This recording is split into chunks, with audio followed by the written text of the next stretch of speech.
Hello students, स्वागत है आपका हमारे यूट्यूब चैनल पे। आज मैं कुछ महत्वपूर्ण जो मैथ्स के सवाल है मैं उसको लेके आया हूँ आपके लिए। जो आपके बिहार पैरा मेडिकल के जो एग्ज़ाम है होने वाले अभी 31 जुलाई को, ये आपका जो अभी आज का सेट है वो काफ़ी इम्पोर्टेंट होगा। आपको ये कोशिश करना है कि ये सारे सवाल को अच्छे से देखिए। ये आपका जो हमारा ऑफलाइन क्लासेज होता है उसमें जो क्लास टेस्ट है उसके ही सेट हैं सारे। जो हमारा लास्ट फाइनल टेस्ट हुआ है उसके सारे सेट हैं, और उम्मीद करता हूँ कि ऐसे सवाल आपके पैरामेडिकल एग्ज़ाम में पूछे जा सकते हैं। तो अगर आप एग्ज़ाम देने जा रहे हैं तो आप इस सेट को ज़रूर देख करके जाइए। इस तरह के सवाल आपको एग्ज़ाम में ज़रूर देखने को मिलेगा। ठीक है, तो चलिए आज का सेशन चालू करते हैं और देखते हैं आज का सवाल क्या है। देखिए, आपको स्क्रीन पे पहले 3 सवाल दिख रहा होगा। बहुत आसान सा सवाल है, और ऐसे सवाल को सोल्व करने के लिए आपको थोड़ा सा फॉर्मूला वगैरह का भी इस्तेमाल करना पड़ सकता है, क्योंकि अगर ऐसे आप डायरेक्ट गुना करेंगे तो आपको बहुत ज़्यादा समय लग जाएगा। तो देखिए, सबसे पहला जो सवाल है हम वो देख रहे हैं। देखिए, लिखा हुआ है 186 गुने 186 प्लस 159 गुने 159 माइनस 2 इंटू 186 इंटू 159। ठीक है, तो आप क्या करेंगे, इस 186 को अगर आप ए एज्यूम कर लीजिए तो आपका ये ए स्क्वायर बन जाएगा, और अगर 159 को आप बी एज्यूम कर लीजिए, मान लीजिए ऐसा, तो ये आपका प्लस बी स्क्वायर बन जाएगा, और इस हिसाब से ये 2ab बन जाएगा। ठीक है, तो माइनस 2ab। तो आप जानते हैं कि A square plus B square plus 2ab, sorry minus 2ab जो होता है ये आपका a माइनस बी का होल स्क्वायर होता है। ठीक है, अब यदि हम यहाँ से a का वैल्यू 186 और b का वैल्यू 159 रखें और इसका होल स्क्वायर करें तो इसका जो वैल्यू मिलेगा, देखिए यहाँ से 16 में से 9 जाएगा तो ये वैल्यू आपका 7 बचेगा, और यहाँ से 7 में से अगर 5 जाएगा तो ये वैल्यू आपका 2 बचेगा, और इसका जो है ये होल स्क्वायर पूछ रहा है। तो जब आप 27 का होल स्क्वायर करेंगे तो आपको 729 होता है इसका होल स्क्वायर। तो इसका सही जवाब होगा ऑप्शन नंबर 1। ठीक है, इस तरह के सवाल को आप ऐसे ही बनाएंगे तो जल्दी बनेगा, और अदरवाइज आप 186 गुने 186 करने बैठ जाएंगे तो आपका निश्चित रूप से पूरा समय खराब हो जाएगा। ठीक है, चलते हैं सवाल नंबर 2 को। देखिए क्या कर रहा है। देखिए यहाँ पे जो सवाल नंबर 2 है वो लिखा है 1.75। हम यहाँ पे मेंशन कर दे रहे हैं इसका सॉल्यूशन है 2 नंबर क्वेश्चन जो है। देखिए, नंबरिंग थोड़ा सा इक्यावन बावन से है चूंकि ये सेट का सवाल था। ठीक है, अभी हम 1 2 3 कर दे रहे हैं। ये 2 नंबर सवाल जो है कह रहा है 1.75 है, और 5.6 है, और एक 7 है। ठीक है, ये 3 संख्या है, और बोला है इसका महत्तम समापवर्तक क्या होगा। तो महत्तम समापवर्तक एचसीएफ बोलते हैं हम लोग, है ना। और इसका जब आप निकालने जाओगे, ये पॉइंट वाला निकालना होता है, तो आपको क्या करना है कि पॉइंट को सबसे पहले हटाना है। तो पॉइंट हटाएंगे तो ये देखिए नीचे 100 आएगा, यहाँ पे पॉइंट हटाएंगे तो ये 10 आएगा, और यहाँ पे कोई भी पॉइंट नहीं है, ये 1 है। ठीक है, अब आपको क्या करना है कि जो आपका नीचे में सबसे बड़ा हर है उससे सबको मल्टीप्लाई करना है, ताकि ये आपका सही सिंप्लीफाई हो जाए। ठीक है, तो जब इसको आप 100 से सबको मल्टीप्लाई करेंगे तो ये आपका 175 आ जाएगा, और ये आपका 560 आ जाएगा, और ये आपका 700 आ जाएगा। ठीक है, अब आपको 175, 560 और 700 का जो एचसीएफ है वो आपको निकालना होगा, और जो भी आपका एचसीएफ आएगा इसका, इस तीनों संख्या का जो भी एचसीएफ आएगा इसको आप 100 से भागा देंगे, चूंकि आपने 100 से गुना भी किया था। ठीक है, अब इसको जब आप सोल्व करेंगे तो देखिए क्या आता है। 175 को आप 175 से आप भागा दे दीजिए 560 में, देखिए क्या आता है।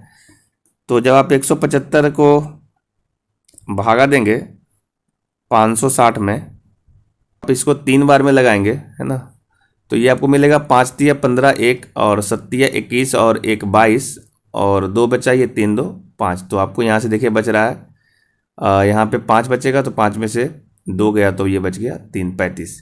अब अगेन 175 को हम यहाँ से लगाएंगे, तो 175 में हम भागा दे देंगे 35 से। ठीक है, तो जब हम इसको 35 से भागा देंगे तो ये देखिए 5 बार में पूरा पूरा कैंसिल आउट हो रहा है। ठीक है, अब जो आपका यहाँ पे 35 आया हुआ है, इस 35 से हम अगेन 700 में जब भागा देंगे तो देखिए एक वैल्यू आपका 20 बार में पूरा कट ही जाएगा। ठीक है, तो ये तो आपका 35 से पूरा कट जाता है, तो ये आपका 35 आया हुआ। ठीक है, अब आपको क्या करना है कि इस 35 को डिवाइड करना होगा 100 से, तब जाके आपका आंसर आएगा, क्योंकि आपने 100 से गुना किया था। ठीक है, तो ये वैल्यू आपका आएगा 0.35।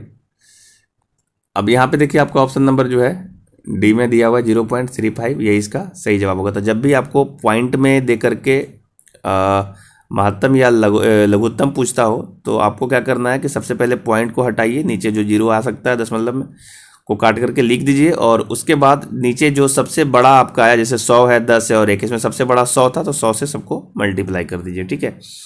और आपका इस प्रकार से सही जवाब आ जाएगा। जो भी आपका एचसीएफ आएगा उसको 100 से भाग देना होगा, क्योंकि आपने 100 से सब में गुना भी किया था, इस बात को याद रखेंगे, ठीक है। तो ये आपका 2 सवाल हो चुका है। तीसरा सवाल देखिए क्या कहता है। तीसरा सवाल है 1357, ये आपका 369 तक गया है टोटल, है ना।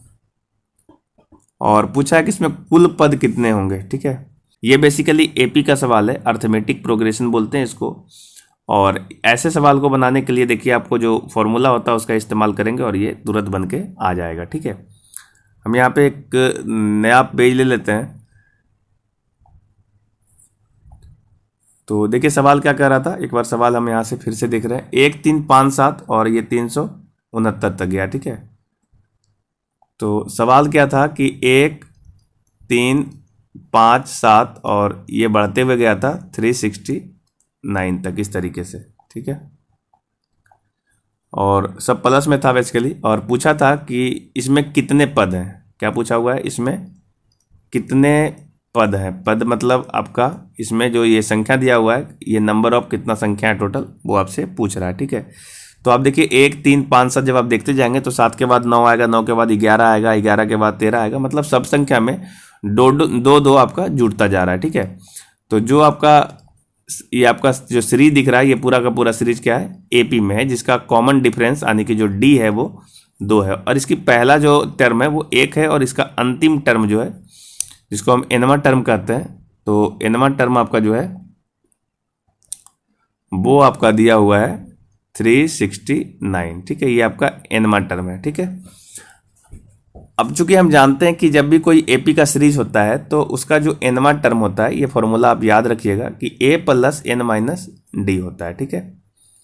ये आपका एनवा टर्म होता है, और आपका एनवा टर्म दिया हुआ 369, हम यहाँ पे लिख दे रहे हैं, बराबर पहला टर्म 1 है, और जो आपका लास्ट टर्म में पूछा है कितना टर्म है, तो नंबर ऑफ टर्म एन है, उसको वैसे ही छोड़ देते हैं, और ये आपका 2 आ जाएगा, ठीक है। तो यहाँ से देखिए 1 जब कटेगा घट जाएगा इसमें, तो ये 368 हो जाएगा, और ये वाला जो 2 है ये आपका नीचे यहाँ पे भाग में पड़ जाएगा, तो ये आपका n-1 आ जाएगा। और इस प्रकार से जब आप देखेंगे तो ये वाला जो वैल्यू है ये आपका 184 से कट जाता है, और ये वाला जो 1 है इधर आके जुड़ जाएगा, तो आपका जो n का वैल्यू आएगा टोटल 185 आएगा, यानी टोटल इसमें 185 पद हैं, ठीक है। अभी हम जब इसका आंसर देखते हैं तो इसके ऑप्शन में कोई भी ऐसा ऑप्शन नहीं मिल रहा है, तो इसका जो ऑप्शन है वो चारों गलत दे रखा है। इसका जो सही जवाब होगा वो 185 होगा। उम्मीद है आपको समझ में आया होगा। जब भी आपको एपी वाला सवाल मिलेगा तो आपको इस तरीके से बनाना होगा, ठीक है। याद रखना कि आपका एपी का लास्ट टर्म क्या होता है। नेक्स्ट सवाल देखिए क्या कह रहा है। नेक्स्ट सवाल आपका सिंपल कैलकुलेशन से देखिए, ये लिखा है 5/3 गुने 7/51 और का 17/5 माइनस 1/3, ठीक है। और बटा में लिखा है 2/9 गुने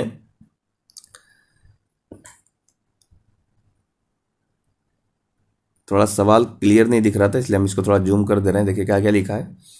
5/3 गुने 60/51 का 17/5 माइनस 1/3, और इधर नीचे लिखा है 2/9 गुने 5/7 का 28/5 माइनस 2/3। तो सबसे पहले हम समझते हैं कि ये जो का होता है ना, इस का मतलब होता है आपका गुना, ठीक है। तो आपको क्या करना है कि इस का मतलब गुना होता है, तो उसको आप गुना के जैसे एज्यूम करेंगे, है ना।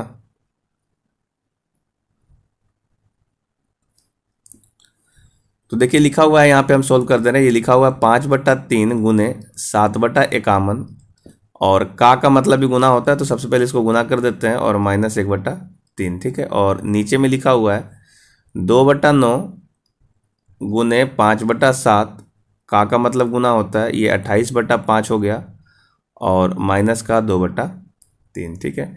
और इसके बाद जब आप इसको कैंसिल आउट करेंगे तो आपका देखिए वैल्यू क्या मिलने वाला है। देखिए ये 5 से 5 कैंसिल हो जाएगा, सॉरी ये 5 से 5 कैंसिल होगा, 7 नहीं, ये 5 से 5 कैंसिल हो गया, और ये देखिए 17 तिया ये कॉमन होता है तो ये 3 हो जाएगा।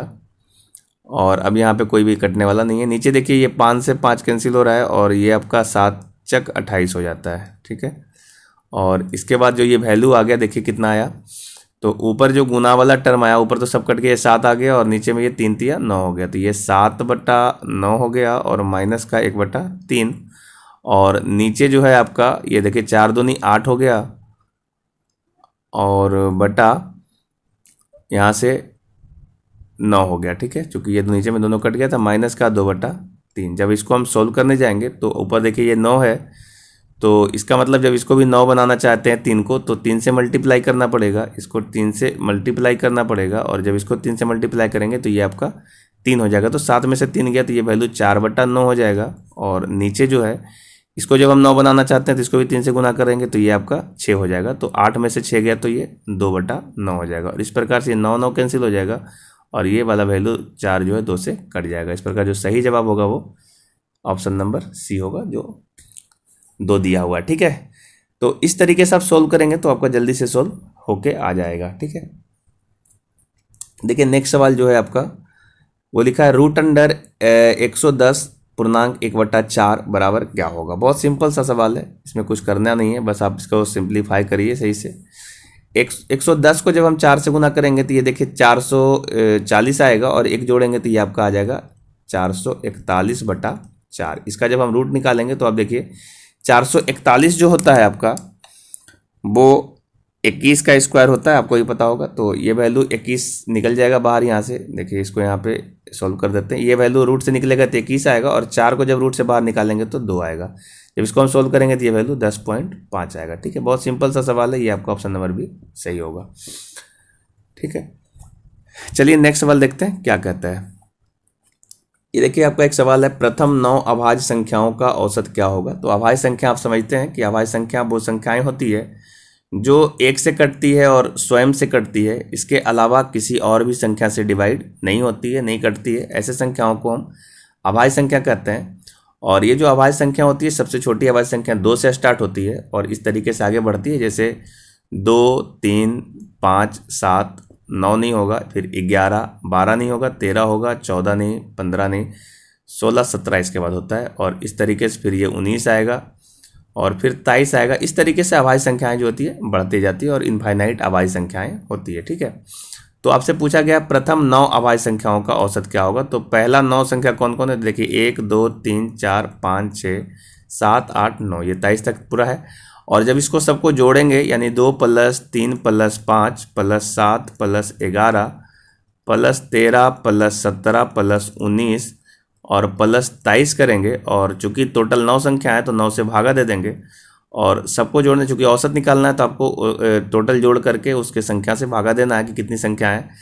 तो ऊपर जब सबको हम जोड़ते हैं तो ये वैल्यू 100 आ जाता है और नीचे जो है 9 आ जाएगा, यही इसका औसत होगा। तो इसको आप देख सकते हैं कि ये 11.1/9 आ रहा है। तो ऑप्शन नंबर सी इसका सही जवाब है, ठीक है। बस आपको ये भी याद रखना होगा कि सबसे छोटी अभाज्य संख्या कौन होती है, तो 2 से स्टार्ट होती है। कई लोग इसको 1 से स्टार्ट करते हैं, फिर आपका गलत हो जाएगा, ठीक है। सबसे छोटी अभाज्य संख्या 2 होती है, 2 से स्टार्ट किया जाता है, ठीक है। और अभाज्य संख्याएं वो होती है जो 1 से कटता है और स्वयं से कटता है, मतलब जो संख्या उससे अपने आप से कटता है और किसी संख्या से नहीं कटता है। जैसे एग्जाम्पल 11 है तो 11 1 से कटता है और 11 से कटता है, इसके अलावा किसी और संख्या से नहीं कटता है। तो ये सारी संख्या जो है अभाज्य संख्या कहलाती है। इंग्लिश में इसको हम प्राइम नंबर भी कहते हैं, ठीक है। इसके बाद जो सवाल है वो कह रहा है एक संख्या का 5/7 का 2/3 का 3/4 यदि 15 है तो उस संख्या का आधा क्या होगा, ठीक है। यदि देखिए इस संख्या को आप थोड़ा सा एज्यूम करके मान लीजिए कि मान लीजिए संख्या x है सपोज, और इस संख्या का 5/7 का मतलब गुना होता है 2/3 का 3/4। ये संख्या था, संख्या का 5/7 का 2/3 का 3/4 बराबर 15 है, ये सवाल का है। तो पहले एक बार संख्या आप निकाल लीजिए, फिर संख्या का आधा भी निकल जाएगा, ठीक है। तो यहाँ से देखिए ये वाला जो 3 है, ये वाला 3 और ये वाला जो 3 है वो कैंसिल आउट हो जाएगा, और ये वाला 2 से काटेंगे तो ये 2 आएगा, और ये 5 दिया आपका 15 हो गया, ठीक है। इस प्रकार से जो आपका संख्या आ रहा है यहाँ से देखिए सोल्व करके x बराबर 3 × 2 × 7, ठीक है। तो ये आपका देखिए 7 दूनी 14, 14 तिया 42 होता है, ठीक है। ये आपका 42 संख्या हो गया, लेकिन पूछा है आपसे कुछ संख्या का आधा क्या होगा, तो संख्या का आधा जो है इसका आधा आपका 21 होगा, ठीक है। आपका सही जवाब है ऑप्शन नंबर 1, ठीक है। 21 इसका सही करेक्ट आंसर हो गया। अब देखिए यहाँ पे 3 सवाल है यहाँ पे दिया हुआ, ठीक है। पहला सवाल कहा है कि 10 वर्ष पूर्व एक व्यक्ति की आयु अपने पुत्र की आयु की तिगुनी थी, ठीक है। ये 10 वर्ष पहले की कहानी है। देखिए मान लीजिए कि प्रेजेंट में ये कहानी है, ये प्रेजेंट है, ये आपका इधर 10 वर्ष पहले है, ठीक है, और इधर जो है आपका 10 वर्ष बाद है। इसको हम 10 वर्ष प्लस कर देते हैं और इधर आपका 10 वर्ष माइनस कर देते हैं, ठीक है। ये आपका प्रेजेंट है, ठीक है, पी लिख देते हैं। अब यहाँ से कौन कौन है, तो एक पिता है और एक पुत्र है, ठीक है। इसको हम बोल रहे हैं फादर है और सन है, ठीक है। तो 10 वर्ष पूर्व की क्या बोला है कि 10 वर्ष पूर्व एक व्यक्ति है कि आयु अपने पुत्र की आयु की तिगुनी है, मतलब फादर 3 है और सन जो है वो 1 है। इसका रेशियो यही होगा, 3:1 होगा, क्योंकि फादर्स का जो उम्र है वो 3 है, यानी पिताजी की उम्र 3 है और बेटा की उम्र 1 है। और 10 वर्ष के बाद जो ये रेशियो क्या बोला है कि पिता की आयु पुत्र की आयु की दुगनी हो जाती है, मतलब ये 2:1 हो जाता है, ये रेशियो है। अब आपको क्या करना है कि जो आपका 10 वर्ष पहले और 10 वर्ष बाद का जब हम रेशियो देखते हैं तो ये रेशियो है 3:1 और ये रेशियो है 2:1, ठीक है। टोटल 20 साल के बीच का ये गैप है, ठीक है। तो सबसे पहले आपको क्या करना होगा, इसका जो अंतर है वो बराबर करना होगा। तो इसका अंतर जो इधर 1 है और इसका जो अंतर है वो 2 है। तो हम क्या करेंगे कि इसके डिफरेंस को बराबर करने के लिए इसको हम 2 से गुना कर देंगे और इसको हम लोग 1 से गुना कर देंगे, तो 1 से कोई फर्क पड़ेगा नहीं, तो उसको वैसे ही छोड़ देते हैं। तो ये रेशियो आ जाएगा 3/1 और ये रेशियो जो आ जाएगा वो 4/2 आ जाएगा, ठीक है। अब जब हम इसका डिफरेंस देखेंगे तो ये डिफरेंस बराबर हो गया होगा, ठीक है। अब देखिए ये कितना साल के बाद ये 3 से 4 हुआ है, तो आप कहेंगे कि ये आपका 1 साल के बाद हुआ है, ठीक है। नीचे से भी आप चेक कर सकते हैं, ये 1 ही साल आएगा, 1 साल के बाद हुआ है, ठीक है। अब 1 साल के बाद ऐसा हुआ, जबकि ये एक्चुअल में जो गैप है ना, ये एक्चुअल में गैप जो आया था 10 साल पहले और 10 साल बाद, ये 20 आया था, ठीक है। तो इसका मतलब 1 का जो मतलब है ना, यहाँ पे लिख देते हैं कि 1 का जो एक्चुअल मतलब है वो 20 है, ठीक है। या फिर आप इसको ऐसे कह लो कि 1 इक्विवेलेंट जो है 20 है, ठीक है। तो हम यहाँ से 3 इक्विवेलेंट अगर निकालें ना तो ये आपका 60 होगा, क्लियर है। तो आप खुद एक चीज़ देखिए कि हम लोग 10 साल पहले वाला उम्र निकाले हैं, तो पिताजी की उम्र 60 वर्ष थी और पुत्र का उम्र 20 वर्ष था। लेकिन अगर हम प्रेजेंट की बात बोलें कि प्रेजेंट में यानी वर्तमान में कितना होगा, तो वर्तमान में जो इसके फादर की उम्र होगी वो आपका 10 साल ज़्यादा होगा, यानी कि 70 साल होगा, और सन की जो आयु होगी वो 30 साल होगी, चूँकि आपका प्रेजेंट में 10 साल बढ़ जाएगा, ठीक है। ये 10 साल पहले की कहानी थी। और जब हम दोनों के रेशियो की बात बोलेंगे, चूँकि पूछा है कि वर्तमान में उनके रेशियो का अनुपात क्या होगा, तो ये 7:3 होना चाहिए, ठीक है। तो यहाँ पे सही जवाब जो है ऑप्शन नंबर 3 होगा, ठीक है। क्योंकि इसका हम अनुपात निकालेंगे तो ये 7:3 मिलेगा, यानी पिताजी की उम्र 7 में मिलेगी और पुत्र की उम्र 3 मिलेगी। ये आपका रेशियो है, इस तरीके से आप सवाल को बना सकते हैं, ठीक है।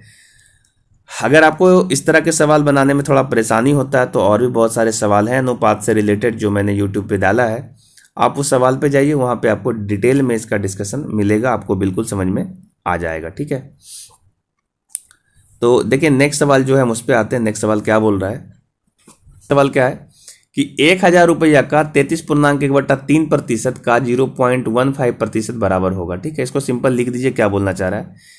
ये सॉरी 10,000 है, ये देखिए 10,000 का लिखा है, 10,000 का कितना परसेंट है, तो पहले 33.1/3% है, जिसको हम 100/3 बोलते हैं, 100/3, और परसेंटेज है इसलिए 100 नीचे आ जाएगा।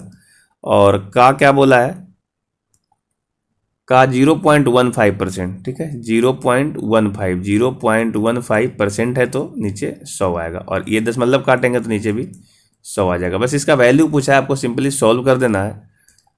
तो यहाँ से देखिए क्या करना है आपको, देखिए 1, 2 और 3, 4, ये 4 0 कैंसिल हो गया, 1, 2, 3, 4 इससे खत्म हो गया, और ये वाला 100 और ये वाला 100 कैंसिल हो जाएगा, और इसको हम 3 से काटेंगे तो ये वैल्यू 5 आ जाएगा, ठीक है। इस प्रकार से जो इसका सही जवाब है वो 5 होना चाहिए, ठीक है। ये आपका आंसर होगा, जो कि आपका ऑप्शन नंबर बी में देखिए यहाँ दिख रहा है, ठीक है। और इसके अलावा नेक्स्ट सवाल जो है आपका बोला, किसी वस्तु को 100 रुपया में बेचने से एक दुकानदार को 15 रुपया का लाभ होता है, तो उसका लाभ प्रतिशत क्या होगा। ये तो बहुत ही सिंपल सा सवाल है, इसमें कुछ भी नहीं करना। देखिए ये बोला है कि 100 रुपया में बेचने पे मतलब इसका विक्रय मूल्य जो है 100 रुपया है और उसको जो लाभ हुआ है वो 15 रुपया का हुआ है। ठीक है, देखिए इसका जो सेलिंग प्राइस है यानी विक्रय मूल्य जो है, सेलिंग प्राइस जो है 100 है और इसको जो प्रॉफिट हुआ है वो 15 का हुआ है। इसका मतलब जब इस वस्तु को खरीदा होगा तो वो 15 रुपया कम में खरीदा होगा, अर्थात ये 85 रुपया में खरीदा होगा, तभी जा करके 15 रुपया का लाभ लेकर के बेचेगा तो 100 रुपया में बिक जाएगा। तो आपसे पूछा है कि परसेंटेज प्रॉफिट क्या होगा, तो परसेंटेज प्रॉफिट होता है प्रॉफिट गुने 100 और बटा इसका CP यानी क्रय मूल्य, तो ये वैल्यू 85 हो जाएगा। ठीक है, सिंपल समझिए, लाभ परसेंट का मतलब है लाभ गुने 100 बटा क्रय मूल्य। ठीक है, लाभ और हानि क्रय मूल्य पे दिया जाता है। तो जब इसको हम सोल्व करेंगे 5 से काटेंगे तो ये देखिए 5 तिया 15 और इसको काटेंगे तो ये वैल्यू 17 आ जाएगा। ठीक है, तो ये आपका 300 बटा 17 आ रहा है और यहाँ से अपने गुने 100 बटा 17। ठीक है, तो सबसे पहले हम इसको सोल्व कर लेते हैं। ठीक है, उसके बाद हम लोग इसको 3 से मल्टीप्लाई करके इसका आंसर दे देंगे। ठीक है, तो जब हम लोग 100 को भागा देते हैं 17 से तो ये आपका 5 पूर्णांक आएगा। देखिए चूंकि 17 बटा 17 पचे 85 होता है, तो ये वैल्यू जो आएगा ये आपका आने वाला है 5 पूर्णांक यानी 17 पचे 85, ये 15 हो जाएगा। और 3 से फिर इसको मल्टीप्लाई भी करेंगे तो ये 3 जो है दोनों जगह मल्टीप्लाई होगा, यहाँ पे भी और यहाँ पे भी। तो ये वैल्यू आएगा 5 तिया ये देखो 15 और ये 15 तिया 45 बटा 17। ठीक है, तो ये वैल्यू अभी अंश बड़ा हो गया तो एक बार और सोल्व करेंगे इसको, तो ये आपका आ जाएगा 17 दूनी 34। ठीक है, और अगेन जो ये बच जाएगा वो आपका 17 और इधर से 15 था तो ये जुड़ जाएगा इसमें, तो 15 और 2 हो जाएगा 17। ठीक है, तो इस प्रकार से जो इसका सही जवाब होगा ना वो आपका आएगा 17 पूर्णांक 11 बटा 17। ठीक है,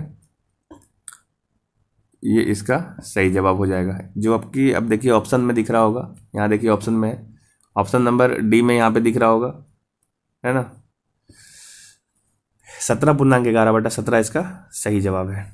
इस पर चलिए देखते हैं नेक्स्ट सवाल क्या कहता है। इसके बाद जो नेक्स्ट सवाल है आपका वो आपसे बोला गया है, देखिए क्या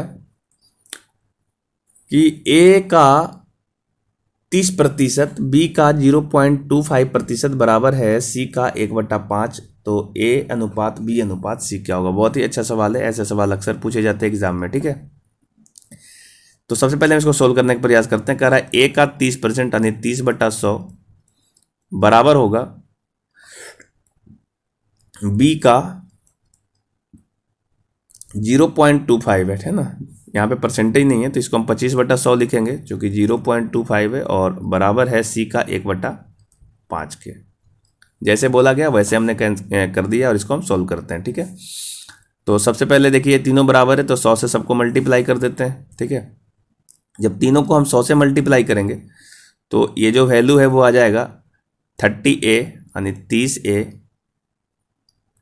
बराबर, इसको हम 100 से गुना करेंगे तो ये वैल्यू आ जाएगा 25B और बराबर, जब इसको हम 100 से गुना करेंगे तो ये 20 से कट जाएगा तो ये आएगा। ठीक है, अभी भी ये तीनों 5 से कट रहा है तो इसको हम बोल सकते हैं 6A बराबर 5B बराबर 4C। ठीक है, अब आपसे यहाँ से A अनुपात B अनुपात C पूछ रहा है। ठीक है, तो आपको यहाँ से थोड़ा समझना होगा कि जब भी आपको इस तरह का कभी भी कोई सवाल मिल जाए कि 6A बराबर 5B बराबर 4C और आपसे A अनुपात B अनुपात C पूछे तो आपको क्या करना है कि अगर A के नीचे लिखना है, समझिएगा लॉजिक को क्या कहता है कि अगर आपको A के नीचे लिखना है तो आप A वाला चीज़ों को छोड़ दीजिए, बाकी जो बच गया है उसको गुना कर दिए तो 5 चक क्या हो जाएगा 20। A के नीचे हम 20 लिख देंगे।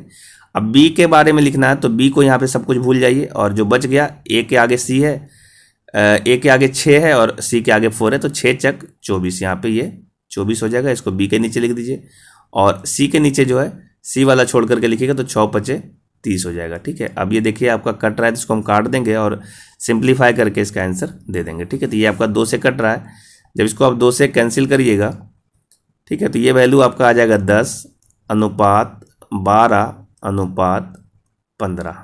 ठीक है, अब ये वैल्यू किसी से नहीं कटेगा तो यही इसका सही जवाब हो जाएगा, जो कि आपका ऑप्शन नंबर 1 में देखिए दिख रहा है 10 अनुपात 12 अनुपात 15, यही इसका सही जवाब हो जाएगा। ठीक है,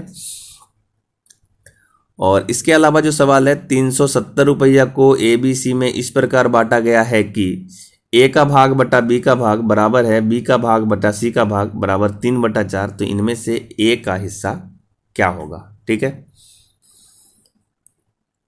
तो देखिए आपका जो नेक्स्ट सवाल है वो कह रहा है कि 370 रुपया को ए बी सी में इस प्रकार बांटा गया है कि ए का भाग बटा बी का भाग बराबर है बी का भाग तथा सी के भाग के बराबर 3/4 है। तो इसमें से ए का हिस्सा पूछा है। ठीक है, तो अब इसको ऐसे लिख सकते हैं। देखिए बहुत अच्छा सवाल है कि ए बटा बी जो है ये भी 3/4 है ना, और बी बटा सी जो है वो भी आपका 3/4 है। ठीक है, इसका मतलब ये हुआ कि ए अनुपात बी 3/4 है और बी अनुपात बी सी भी 3/4 है। तब इसको ए अनुपात बी अनुपात सी में निकाल सकते हैं। तो सबसे पहले ए अनुपात बी अनुपात सी निकालिए। निकालने का मेथड क्या होता है वो भी सीख लीजिएगा, क्योंकि आपसे इस तरह का सवाल भी पूछा जा सकता है। ठीक है, तो ए अनुपात बी जो है 3/4 है, इस तरीके से लिख दीजिए, और बी अनुपात सी भी है जो 3/4 है, इस तरीके से आप लिख दीजिए।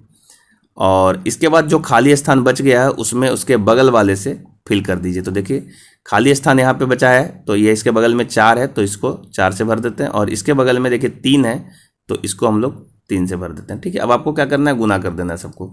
जब इसको हम गुना करेंगे तो ये देखिए 4 चक 16 हो जाएगा, ये 4 तिया 12 हो जाएगा, और ये वाला जो वैल्यू है वो आपका 3 तिया 9 हो जाएगा। इस प्रकार से ए अनुपात बी अनुपात सी जो है ना 9/12/16 आ जाएगा। ठीक है, तो अब यहाँ से देखिए आपको ना पूछा किसका है, ए का हिस्सा पूछा है, जो कि ए का हिस्सा है 9 है। ठीक है, लेकिन टोटल कितना है, तो आप जरा गौर से देखिए। जब हम इसको सबको जोड़ेंगे 9 + 12 + 16 करेंगे तो जो ये वैल्यू आ जाएगा वो देखिए जोड़ के लिख दे रहे हैं 6 2 8 और 9 है, या तो 16 1 17 आएगा, तो 17 1 बच गया, 1 1 2 1 3 37 आएगा। और यहाँ से रेशियो के हिसाब से जब जोड़ते हैं 9 12 और 16 को तो 37 आता है, जबकि ये टोटल रुपया आपका 370 है। तो एक का मतलब जो है वो 10 हो जाएगा। ठीक है, आपसे पूछा है ए का हिस्सा, तो ए का हिस्सा 9 है, तो 9 का मतलब जो है वो 90 हो जाएगा, और इस प्रकार सही जवाब ऑप्शन नंबर 1 हो जाएगा। ये इसका आंसर है। ठीक है, उम्मीद है आपको ये सवाल समझ में आ गया होगा। ठीक है, यहाँ से सवाल आपका चेंज हुआ था। चलिए देखते हैं नेक्स्ट सवाल क्या कहता है। तो नेक्स्ट सवाल जो है देखिए, एक पंसारी को 15 रुपया प्रति केजी के साथ 20 रुपया प्रति केजी के गेहूं को किस अनुपात में मिलाने चाहिए कि मिश्रण जो है 16 रुपया 50 पैसा हो जाए। ठीक है, तो जब भी आपको इस तरीके का सवाल देना कि दो अलग अलग रेट दे दे, जैसे एक 15 रुपये किलो का है और एक 20 रुपये किलो का है, तो आप कुछ मत करिए, आप सीधा लिखिए। ये देखिए 20 रुपये प्रति किलो है, सॉरी पहले 15 है तो पहले 15 ही लिख देते हैं।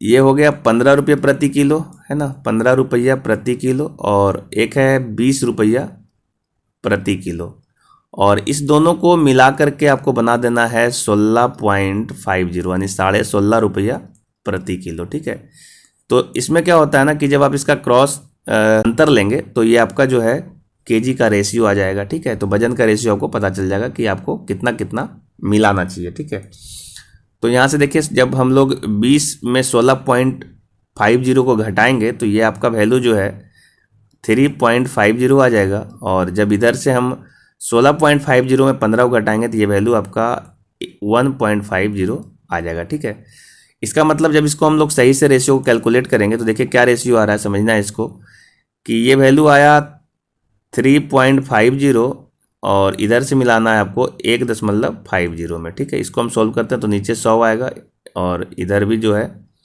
100 आएगा, जो कि आपका ये दोनों 100 तो कट जाएगा, और ये 0 और 0 भी कैंसिल हो जाएगा। और जब हम 5 से काटेंगे तो ये वैल्यू 5 से काटेंगे तो ये 7 × 5 = 35 होता है, तो 7 आएगा, और इसको 5 से काटेंगे तो ये 5 × 15 आएगा। इस प्रकार से जो आपका रेशियो मिलेगा वो 7:3 के अनुपात में अगर आप मिलाएंगे तो आपका जो है जो वजन है वो आपका 16 रुपये प्रति किलो हो जाएगा। ठीक है, दो कभी भी अगर मान लीजिए दो अलग अलग मूल्य का कोई वस्तु है या फिर चावल है या चीनी है, कुछ भी ऐसा दे दे, तो आपको इसी मेथड से बनाना होगा, तो आपका आप जो सवाल है आसानी से सॉल्व हो जाएगा। ये मिश्रण का सवाल है और बहुत हल्का सवाल है। अगर आप इसके मेथड को पढ़े हैं, इसके चीज़ों को समझते हैं, तो इसको बनाने में आपको ज़्यादा परेशानी नहीं होगी। नेक्स्ट सवाल जो है देखिए क्या कह रहा है कि एक व्यक्ति एक कार्य को 5 दिनों में समाप्त कर सकता है, अपने पुत्र के साथ मिलकर वह इस कार्य को 3 दिनों में समाप्त कर सकता है, उसका पुत्र इस कार्य को कितने दिनों में समाप्त कर सकता है। ठीक है, तो इसको आप सिंपली ऐसे लिखिए, कोई भी व्यक्ति है जिसको हम ए बोल रहे हैं, ठीक है, ए जो एक व्यक्ति है, थोड़ा कलर चेंज कर लेते हैं तो समझ में अच्छे से आएगा। ए जो है किसी भी कार्य को 5 दिनों में समाप्त करता है, हम उस कार्य को एक कार्य बोल रहे हैं। ठीक है, और फिर जो है अपने पुत्र की सहायता से, बी उसका पुत्र है, उसकी सहायता से जब करता है तो ये 3 दिनों में कर सकता है उसी काम को। ठीक है, ये खुद ही बोला कि 3 दिन में काम हो जाता है। अब यहाँ से इसको हम ए और बी का रेशियो निकालेंगे। देखिए 5a बराबर जो है 3a + 3 भी हो जाएगा, और जब यहाँ से 3 आगे इधर घटेगा तो ये 2a बराबर जो है 3 भी आ जाएगा, और ये रेशियो का हम इस्तेमाल आगे कर लेंगे कि 2a बराबर 3 भी आया। ठीक है, तो अब जिसके बारे में पूछा है ना उसका आप लिख दीजिए। किसका पूछा है? उसके पुत्र के बारे में पूछा, पुत्र बी है, तो बोलो बी जो है कितने दिनों में नहीं मालूम, तो x दिनों में जो है ये पूरा काम खत्म कर सकता है। ठीक है, और इसके साथ में आप कोई भी एक रेशियो ले लीजिए जो आपको अच्छा लगता है। जैसे हम ए वाला ही ले लेते हैं, तो ए जो है 5 दिन में ये काम खत्म कर रहा था। अब आप ए की जगह पे बी को पुट करिए, तो यहाँ से देखिए ए की जगह पे बी कैसे पुट होगा, तो ए का मतलब हो रहा है, यहाँ से देखिए ए का मतलब हो रहा है 3/2 का बी, इसको हम पुट कर देंगे तो ये हो गया b गुने x/1 बराबर ए की जगह पे आ जाएगा 3/2 बी, और गुने 5/1। एक से कोई मतलब है भी नहीं वैसे, इसको हटा दीजिए। अब यहाँ से देखिए क्या आ रहा है, ये b और b जो है कैंसिल हो जाएगा, तो x बराबर जो एक्चुअल में आ जाएगा वो 15/2 आ जाएगा, जो आपका 7.5 हो रहा है ना। तो 7.1/2 दिन आप बोल सकते हो, जो इसका सही जवाब होगा। बहुत आसान सा सवाल होता है ऐसा बनाना। अगर आप टाइम एंड वर्क के सवाल को पढ़ें, उसकी थ्योरी को समझते हैं, तो आपको ये सब सवाल बनाने में बहुत परेशानी नहीं होगी। ठीक है, चलिए हम नेक्स्ट सवाल देखते हैं कि नेक्स्ट सवाल क्या बोल रहा है।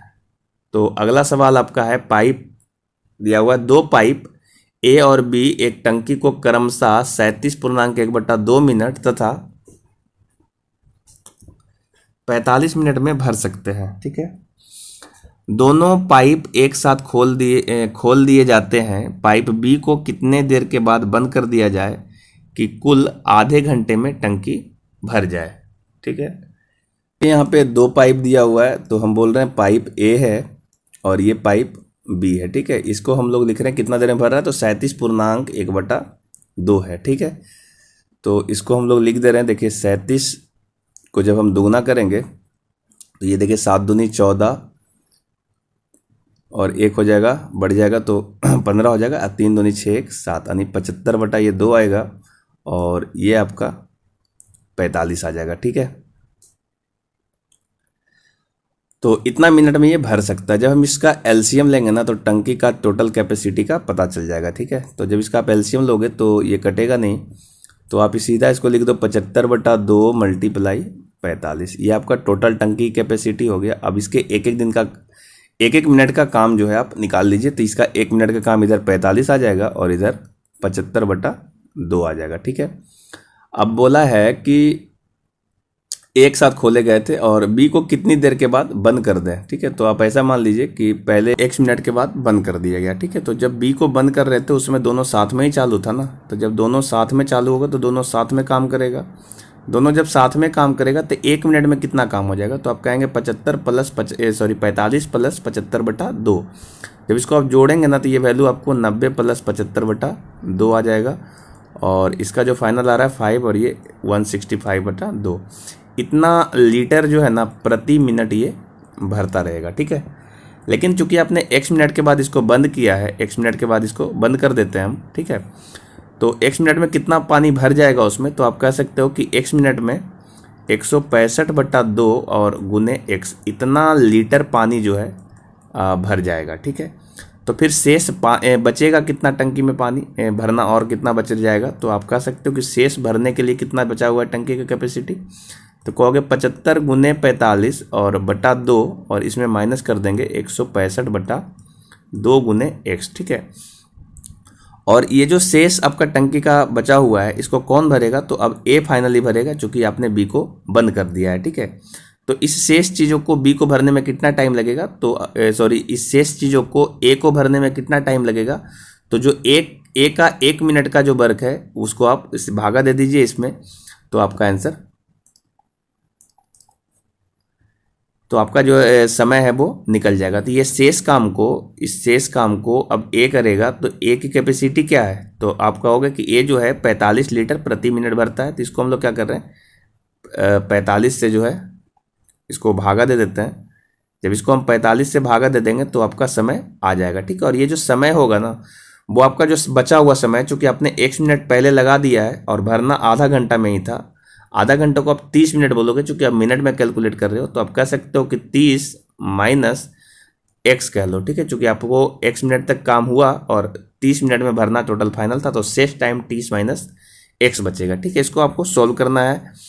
तो इसको सोल्व करने के लिए हम लोग जो है नए पेज पे ले चलते हैं आपको।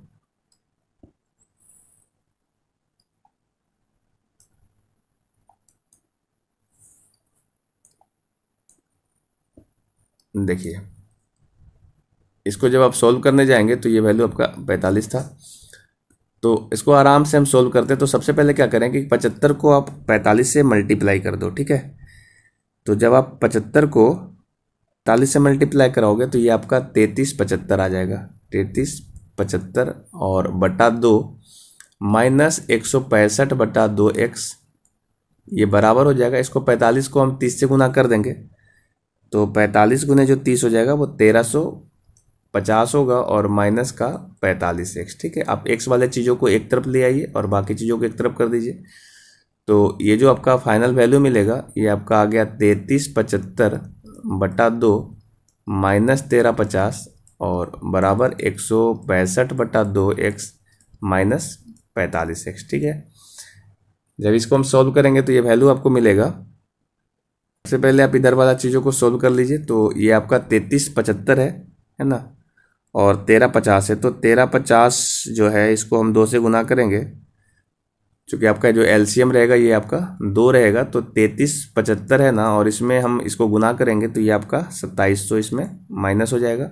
बराबर देखिए, यहाँ भी 2 एलसीएम रहेगा, इसको हम लोग 165x में से 90x को माइनस कर देंगे। तो ये देखिए वैल्यू कितना आ रहा है। तो 3375 जो है उसमें हम माइनस कर देंगे आपका 2700, तो आपका वैल्यू आएगा 675 इधर, ठीक है। और ये वाला 2 तो आपको काट देना, दोनों साइड से कोई मतलब नहीं बनता है इसका। और 165 में से अगर आप 90 को हटाएंगे तो ये बचेगा आपका 75x, ठीक है। 75x नहीं 75x। तो आप यहाँ से जब x का वैल्यू निकालेंगे ना, तो 675 को भागा देना पड़ेगा 75 से, ठीक है। तो x बराबर लिखेंगे 675/75 और इस जगह आपका जो है 9 से कट जाएगा, तो x बराबर आ गया 9 मिनट। अर्थात ये कि आप जो b है उसको आप 9 मिनट के बाद बंद कर दीजिएगा, तो टोटल टंकी आपका आधे घंटे में अर्थात 30 मिनट में भर जाएगा, ठीक है।